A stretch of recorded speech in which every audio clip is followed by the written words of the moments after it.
Hello friends, welcome to real life story. और आज की स्टोरी है बहू से ईर्ष्या।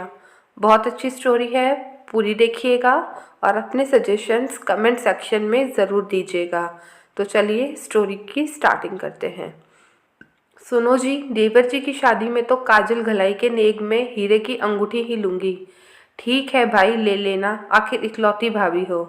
अरे बेटा, क्या ज़रूरी है इतना का खर्चा करना? वैसे ही शादी के इतने खर्चे हैं। कोई बात नहीं मम्मी, इतने में एक ये भी सही। आखिर साक्षी की शौक भी तो पूरे होने चाहिए, और हमारी शादी की सालगिरह भी आ रही है तो उसका गिफ्ट भी हो जाएगा। मनोज की बात सुनकर मम्मी जी चुप हो गई, लेकिन साक्षी समझ गई थी कि उनको अच्छा नहीं लगा। ये तो हमेशा की बात थी। 6 साल हो गए साक्षी की शादी को। जब से साक्षी बड़ी बहू बनकर आई है, उसने यही देखा है कि सारे खर्चे मनोज ही उठाते हैं, क्योंकि पापा जी रिटायर हैं और देवर जी का काम उतना अच्छा नहीं चलता। यहाँ तक कि देवर जी की शादी के सारे खर्चे और शॉपिंग साक्षी ने मनोज के साथ की। लेकिन इतने सालों में जब भी साक्षी ने अपने लिए कुछ खरीदा, चाहे वे एक साड़ी ही क्यों ना हो, सासू माँ का मुंह बन जाता था।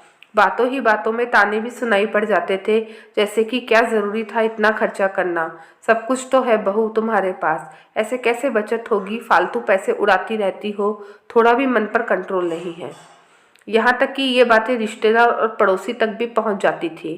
जब साक्षी ये बात मनोज से कहती तो उनका जवाब होता था, ध्यान मत दो, तुम्हें जो चाहिए ले लो, मैं दिला रहा हूँ ना। ये सुनकर साक्षी चुप हो जाती थी।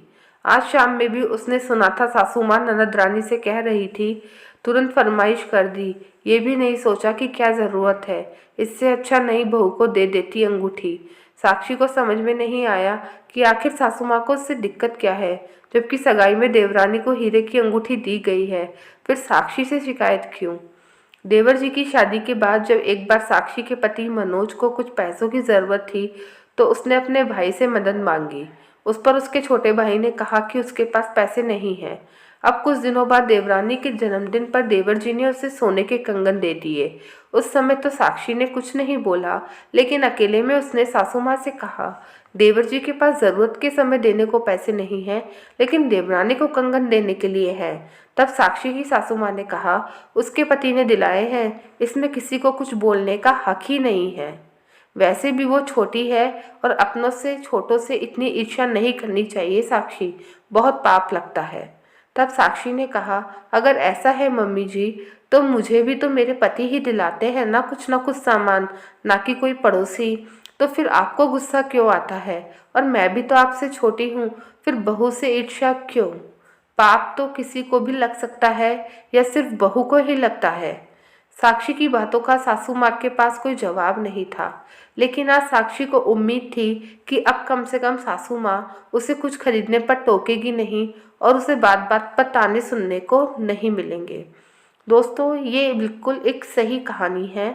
कई बार ऐसा देवरानी जेठानी में भेदभाव सासू माँ के द्वारा किया गया है, मगर अगर हम सब सही सोच रख लें तो हम इस भेदभाव को मिटा सकते हैं। आपकी इस बारे में क्या राय है? कमेंट सेक्शन में अपने सुझाव ज़रूर दीजिएगा।